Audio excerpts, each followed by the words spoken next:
कहते हैं हमारे देश में नागों को भगवान का रूप माना जाता है। इन नागों में कुछ अलग सी दैवी शक्तियां होती हैं, जिसके कारण इनके बोलने समझने के तरीके सबसे अलग होते हैं। और ये नाग कई सालों तक किसी चीज को भूलते नहीं, चाहे बदला हो या इनकी जिंदगी से जुड़ा कोई लम्हा। कुछ ऐसा ही हुआ था मध्य प्रदेश के एक गांव में, जहां एक आम लड़की को अचानक एक विशिष्ट पूर्णिमा से उसकी जिंदगी बदल गई और किसी ने नहीं सोचा था कि उसके साथ ऐसा क्यों हुआ।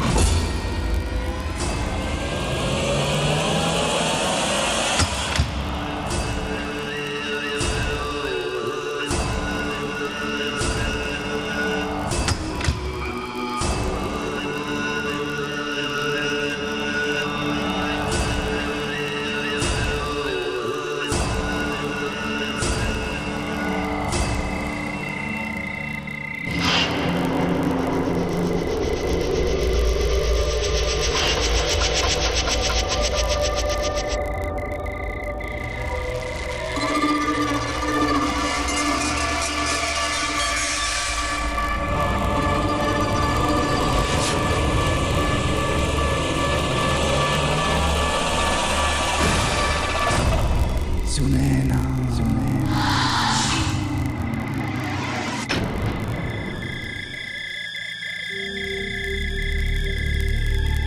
सुनैना,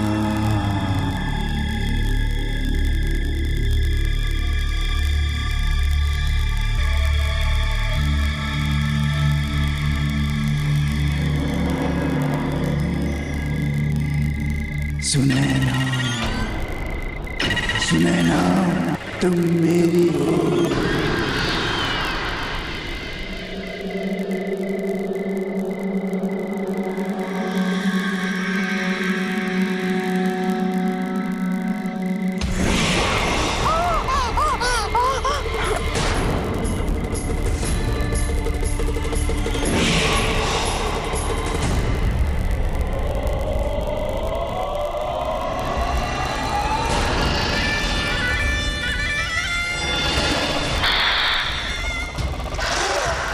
एक सपेरा हूँ। यह सच्ची घटना जो मैं आपको सुनाने जा रहा हूँ वो मेरे गुरुजी ने मुझे सुनाई थी।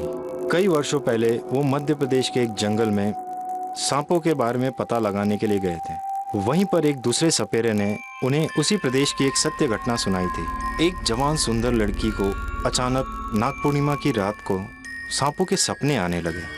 फिर कुछ दिनों बाद उसे वो सांप दिखाई देने लगे। इसके अलावा एक बुरी आत्मा का साया उसका पीछा करने लगा। वो लड़की बुरी तरह से डर गई थी। वो दोनों उससे क्या चाह रहे थे उसे कुछ समझ नहीं आ रहा था।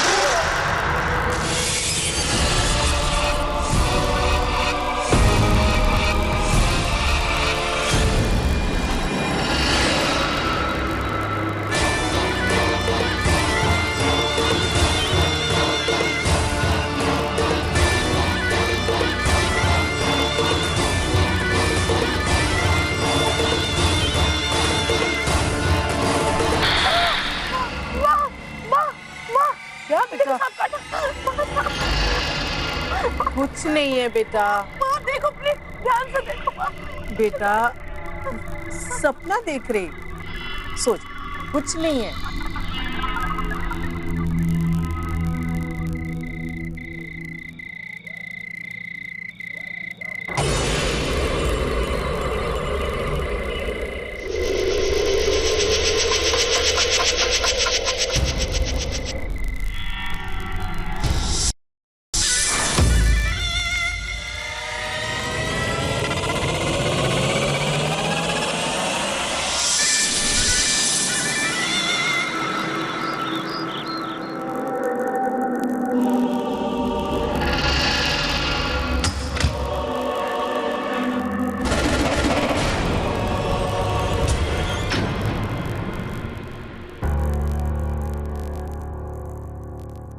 ओहो, ये लड़की भी ना, इतनी देर हो रही है, ये नहीं कि नाश्ता कर ले।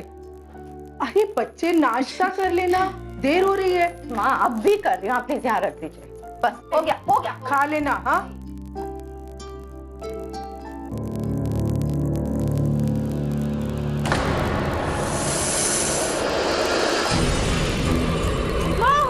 क्या हुआ?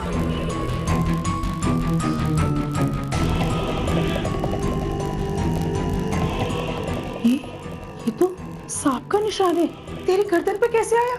चल मैं तुझे ना पंडित जी के पास लेकर चलती हूँ। माँ आप भी ना, ये सांप का निशान नहीं हो सकता। लेकिन बेटा ये, आपको वहम हो रहा होगा। मैं कॉलेज जाऊँ? अरे बेटा नाश्ता, बहुत देर हो गई।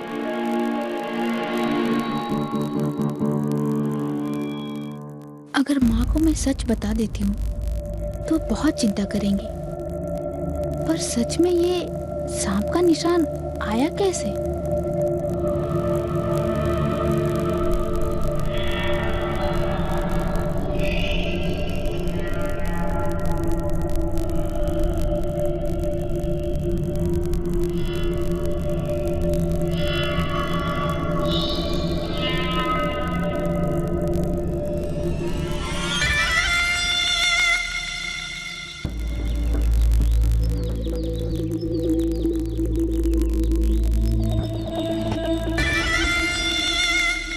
नमस्ते दीदी, आज आप लेट हो गई। लगता है दीदी का मन ठीक नहीं है।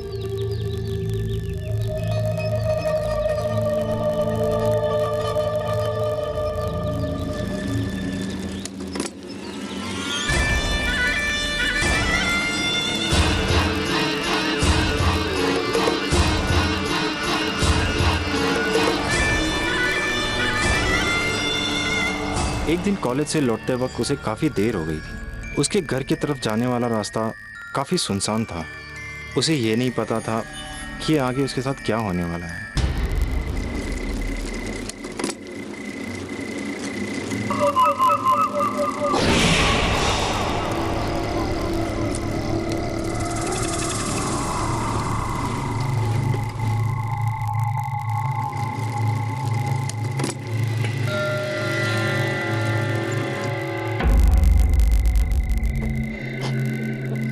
दीदी रिक्शा चल क्यों नहीं? बहुत ट्राई कर रहा हूँ, रिक्शा चल नहीं रहा है।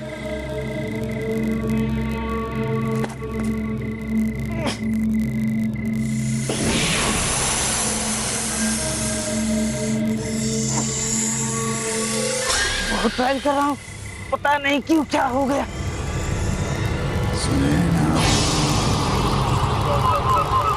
बचाओ बचाओ, भागो दीदी, बचाओ भागो दीदी।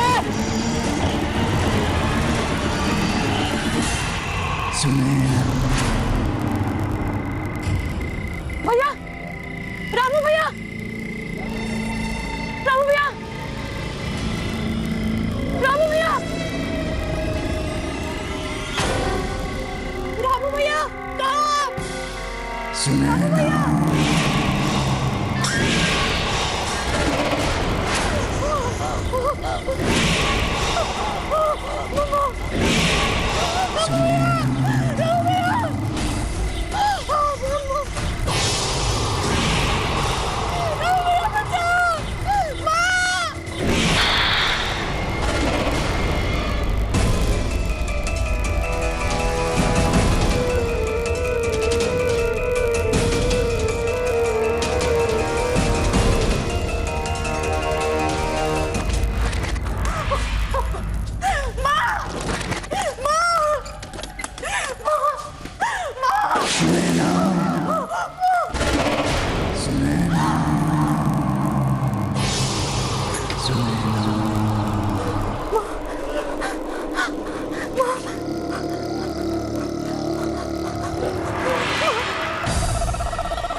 हाँ बेटा, हुआ क्या? अंजलि बोलना बोलना बच्चे।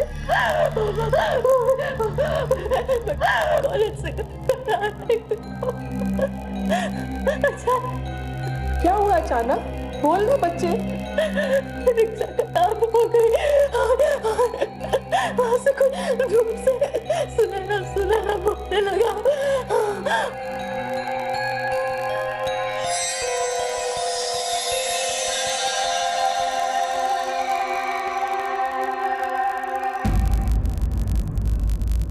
पंडित जी, पता नहीं हम माँ बेटी पर क्या मुसीबत आ पड़ी है।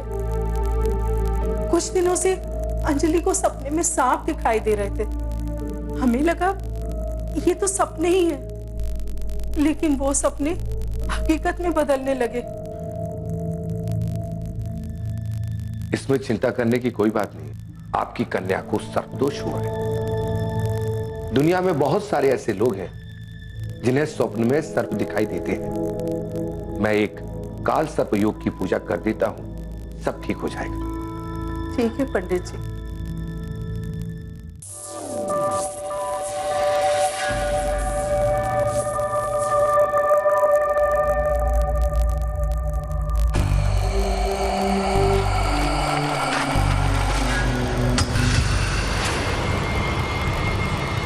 सुनैना, मेरे पास आओ।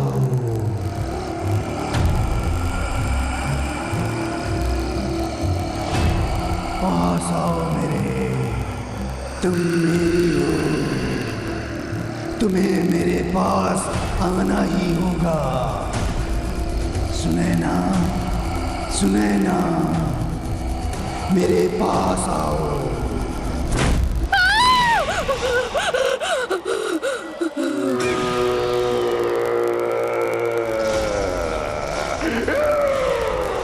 सुनैना, आजा मेरे आगोश में, मैं तेरा जाने वाला हूँ।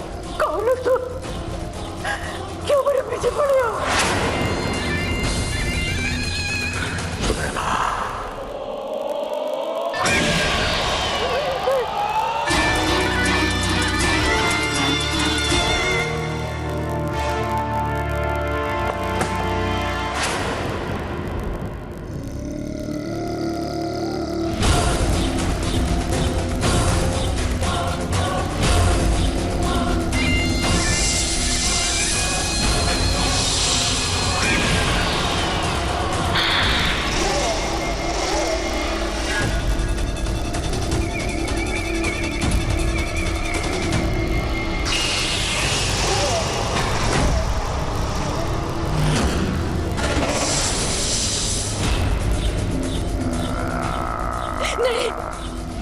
सुनैना, मैं तेरे जाने वाला हूँ।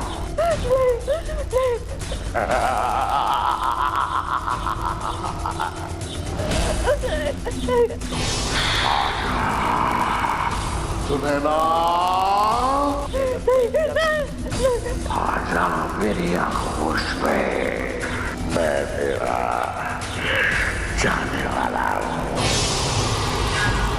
जन्मों जन्मों से भटक रहा हूं सुनैना, आजा!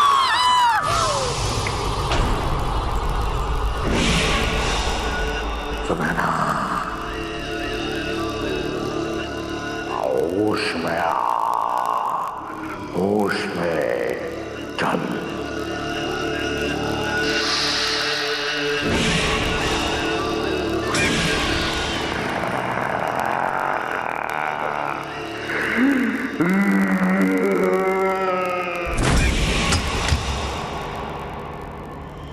अंजलि, अंजलि बेटा, अंजलि, अंजलि बेटा।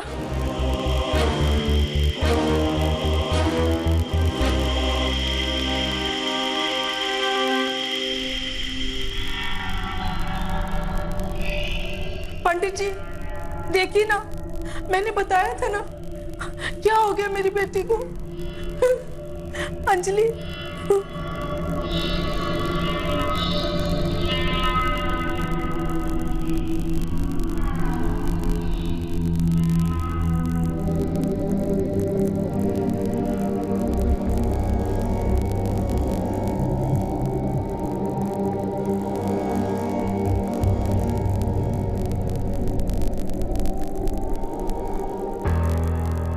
अंजलि, उठ बेटा, आजा। हाँ, पंडित जी है ना, सब ठीक हो जाएगा। पंडित जी देखिए, देखिए मैंने बोला था ना वो निशान।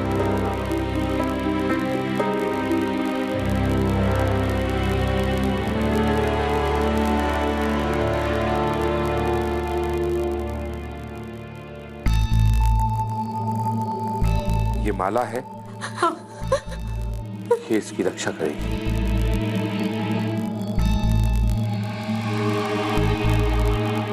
मैं आता हूं। पंडित जी,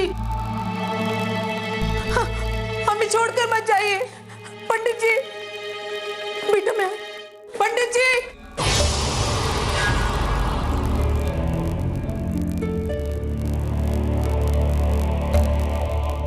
अगर सही वक्त पर माँ और पंडित जी नहीं आते तो वो दुष्ट आत्मा उस लड़की को अपने साथ ले जाती। पंडित जी को सब समझ में आ गया था। अंजलि धीरे धीरे उस नाग के मुंह में फंसती जा रही थी।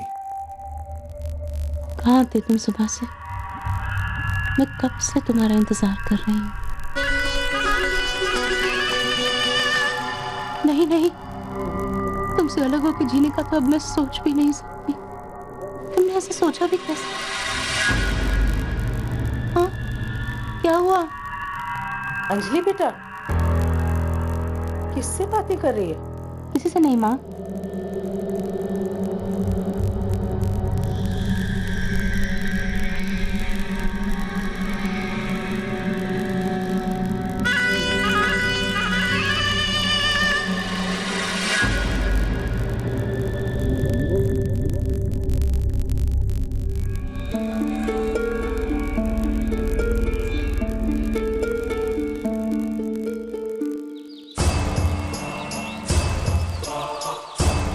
नाग पूर्णिमा की रात के बाद अंजलि के साथ कुछ ऐसा हुआ कि वो सांपों की दुनिया के करीब आने लगी। फिर उसको धीरे धीरे उस सांप ने अपने वश में कर लिया। कल तक जिन सांपों के सपने से भी वो डर जाती थी, आज वही अंजलि सांप के साथ बात करती थी और उसको प्रेम करने लगी थी। वो आम जिंदगी से कट गई थी और दिन रात बस उस सांप के साथ रहती थी। नाराज हो? सॉरी, थोड़ी देर हो गई। देखो मैं तुम्हारे लिए क्या लाई हूँ। अच्छा गुस्सा छोड़ो।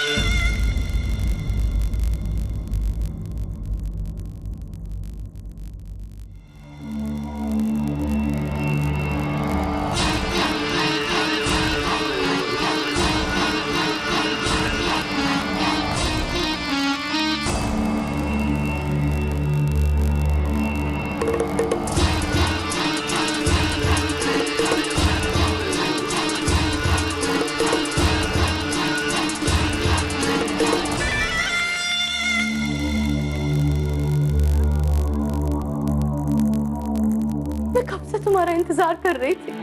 मालूम है मैं कितना घबरा गई थी। जाओ, मैं तुमसे बात नहीं करती।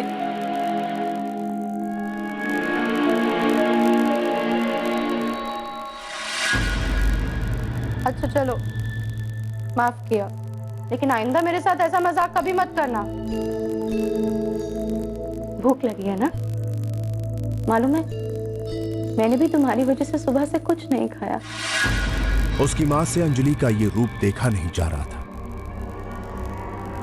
ये एक ऐसा रहस्य था जो धीरे धीरे और गहरा होता जा रहा था।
है अंजलि? माँ, मैं किसी की पत्नी हूँ। किसकी? ना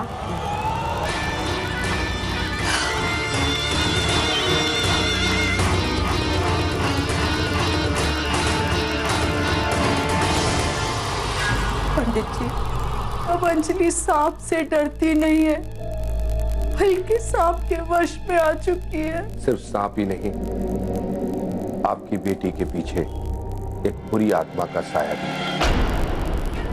आपको याद होगा उस दिन जब हम अचानक उठकर कहीं चले गए, वो सिर्फ इसलिए कि वहां एक नहीं दो अलौकिक शक्तियों का साया था।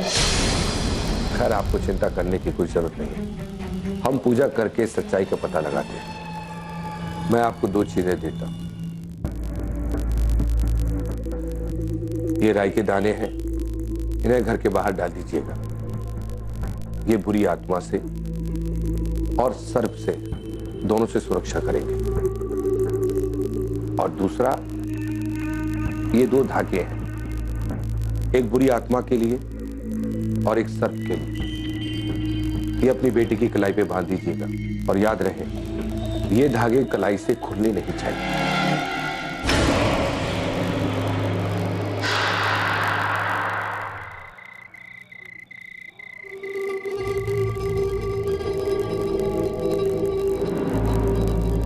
अब एक तरफ अंजलि की मां ने कमर कस ली थी कि वो अपनी बेटी को किसी भी कीमत पर उस बुरी आत्मा और उसके प्रेमी सांप से बचा कर रहेगी। और जैसे ही उसने पंडित जी की सुरक्षा रेखा खींची, वो दोनों अंजलि से दूर हो गए।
अंजलि, रुक जाओ। माँ, वो भूखा है। मर जाने दो उसे, कम से कम पीछा तो छूटेगा।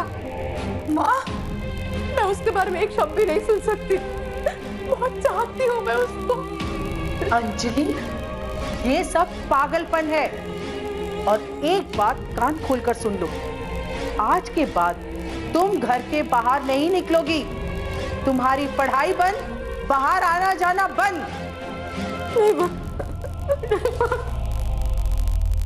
लेकिन अंजलि नाग के वश में अब भी थी और दूर से ही उसको देखा करती थी, जबकि वो बुरी आत्मा हर संभव कोशिश कर रही थी अंजलि को पाने की।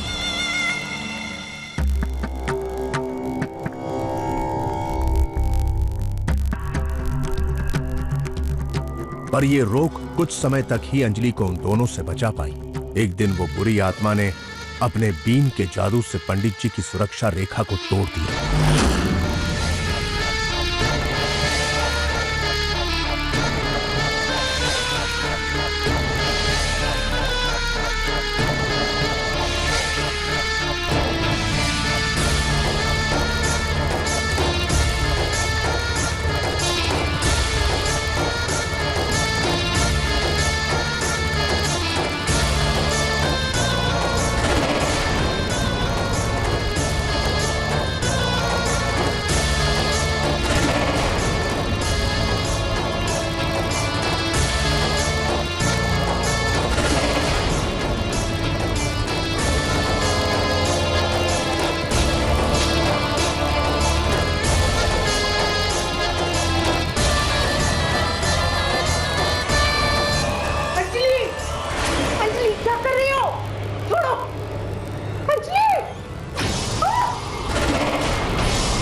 हमें सब पता है, किंतु हमें विशेष नक्षत्र तक प्रतीक्षा करनी होगी, तभी हम अंजलि को उन दोनों से बचा सकते हैं। तुम अभी जाओ और सिर्फ आज रात तक प्रतीक्षा करो। मैं सुबह ब्रह्म मुहूर्त तक इस समस्या का कोई ना कोई समाधान अवश्य ढूंढ लूंगा।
अनर्थ हो गया, घोर अनर्थ। अगर ये रात्रि किसी भी तरह टल जाती तो सब कुछ ठीक से हो जाता, किंतु अब कहना बहुत मुश्किल है, क्योंकि एक नहीं दो अलौकिक शक्तियों से मुकाबला करना है। वैसे मैंने नाग देवता की पूजा समाप्त कर ली है और सच का भी पता लगा लिया है। तुम्हारी बेटी वो एक इंसान के रूप में नागिन है, एक इच्छाधारी नागिन।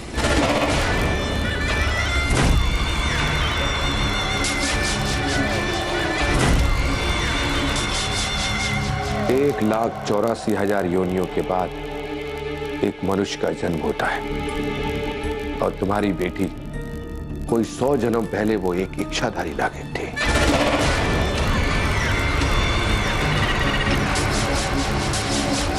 और अंजलि के रूप में उसी इच्छाधारी नागिन ने पुनर्जन्म लिया है। वो नाग पूर्णिमा की रात थी जो 125 साल में एक बार आती है। उस विशेष पूर्णिमा की रात को इच्छाधारी नाग और नागिन इंसान के रूप में जंगल में निकलते हैं। उस रात वो दोनों सुनैना और मणि इंसान के भेष में जंगल में उस लम्हे को खुशी से महसूस कर रहे थे। दोनों नाग और नागिन एक दूसरे से बहुत प्रेम करते थे। इन सांपों को यह नहीं पता था कि ये खतरनाक सपेरा कई सालों से उस खूबसूरत नागिन को पाने की कोशिश कर रहा था।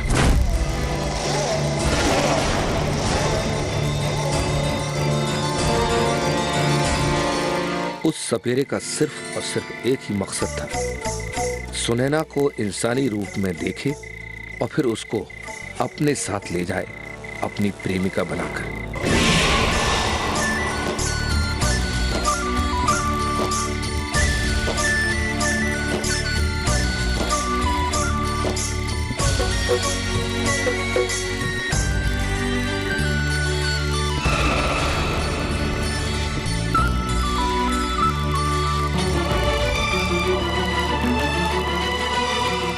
उसको यह भी पता था कि उस नागिन के अंदर एक विशेष प्रकार की शक्ति है जिसको पाकर वो सांपों और सपेरों की दुनिया का बादशाह बन जाएगा।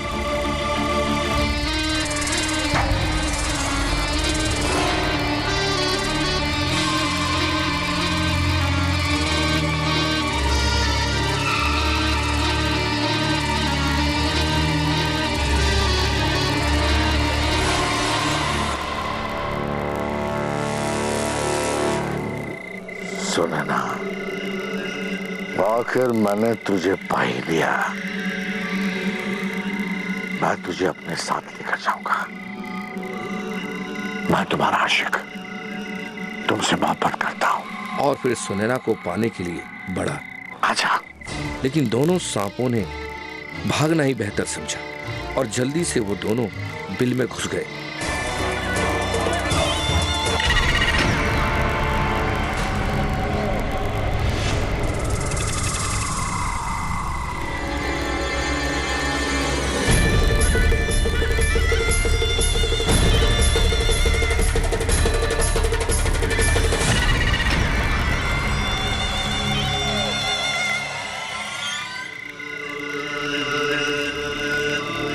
सुनैना, आजा, चल मेरे साथ, आजा।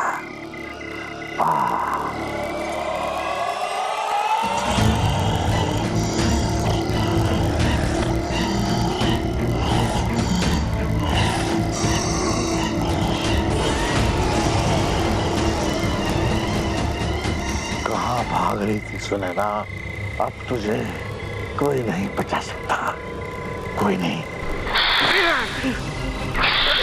लेकिन नागिन ने उसको ऐसा डसा कि सपेरे ने दम तोड़ दिया। लेकिन मरने से पहले सपेरे ने नागिन को भी मार दिया। नाग अकेला रह गया।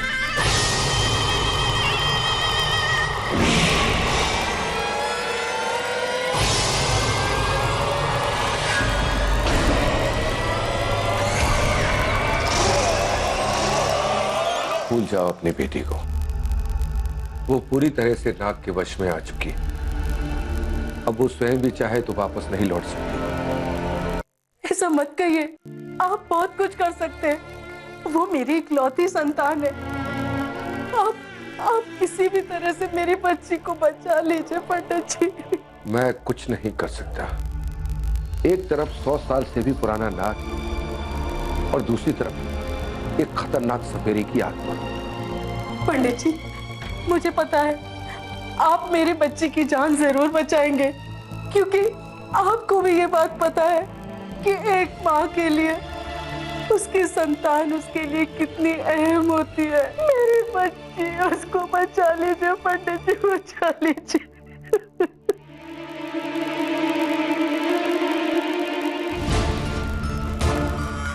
एक उपाय है।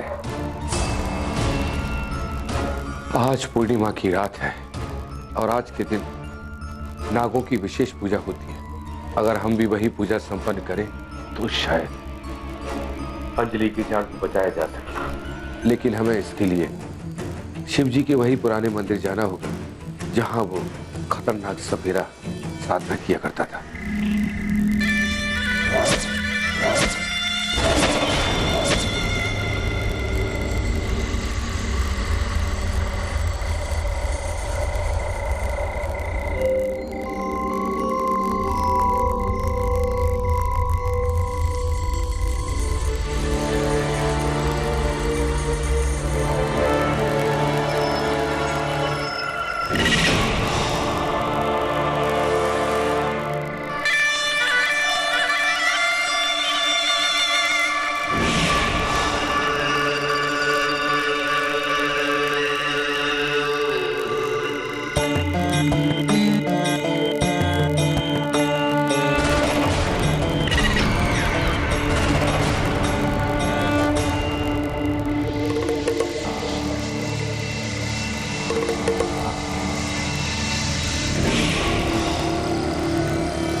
अब हमें पूजा शीघ्र ही आरंभ करनी होगी। आओ।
कहाँ हो?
मैंने अपनी विद्या से पता लगा लिया है।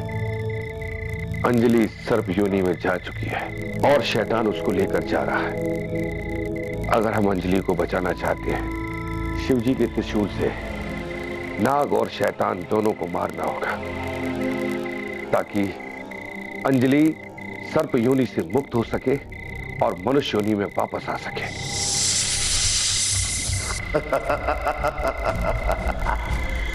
सुनैना, आखिर मैंने तुझे पा लिया।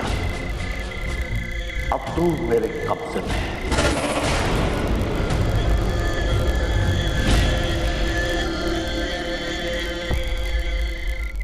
वापिस सपेरे, छोड़ दे उसे। सुनैना सिर्फ मेरी है, सिर्फ मेरी, और मुझसे उसे कोई नहीं छीन सकता। अगर अपनी जिंदगी चाहता है तो यहां से भाग जा। 100 साल में भटकता रहा हूं इस नागिन को पाने के लिए, और आज मैं ऐसे भाग के रहूंगा।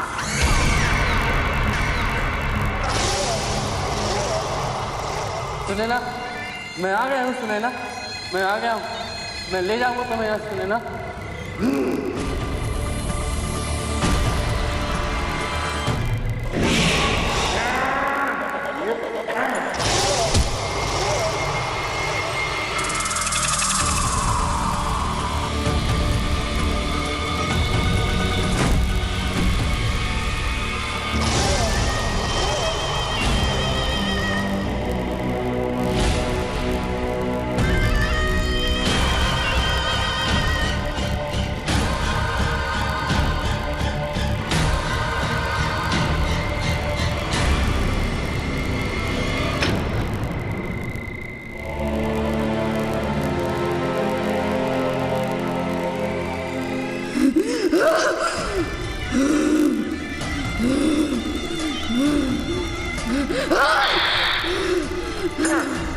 शांत हो जा,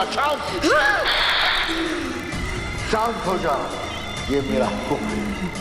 जान, जो तुमसे जितनी मोहब्बत कर सकता है उतनी नफरत भी कर सकता है। तुम्हें मरना होगा सुनैना, मरना होगा, चाहे मुझे तुम्हें पाने के लिए फिर से दोबारा जन्म क्यों न लेना पड़े।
बार फिर नागिन मर गई थी। इस बार की अंजलि पुनर्जन्म की सुनैना अब किस नाम और किस जगह दोबारा जन्म लेगी ये किसी को नहीं पता। लेकिन इस बार नागिन अकेले नहीं गई थी, उसके साथ नाग और उस सपेरे की आत्मा भी खत्म हो गई थी। भारतीय पौराणिक कथाओं के अंदर इच्छाधारी नाग नागिनों का काफी वर्णन है। ऐसा कहा जाता है कि ये इच्छाधारी सांप किसी भी प्राणी का रूप ले सकते हैं और इंसानों का रूप लेना इन्हें सबसे ज्यादा पसंद आता है। ऐसी मान्यता है कि इन इच्छाधारी नागों के पास एक विशेष प्रकार की मणि होती है जिससे किसी भी प्रकार की बीमारी को ठीक किया जा सकता है और इसके अंदर काफी तांत्रिक शक्तियां भी होती हैं और इस मणि को प्राप्त करने के लिए लोग कई बार इन इच्छाधारी नागों को वश में करने की कोशिश करते हैं, बीन बजाकर या कुछ विशेष प्रकार के मंत्रों का जाप करकर। परंतु ये सारी पौराणिक कथाएं हैं, इनका कोई प्रमाण नहीं है। इस प्रकार की धारणाओं और मान्यताओं को अपना अंधविश्वास न बनाएं, अपने विवेक से काम लें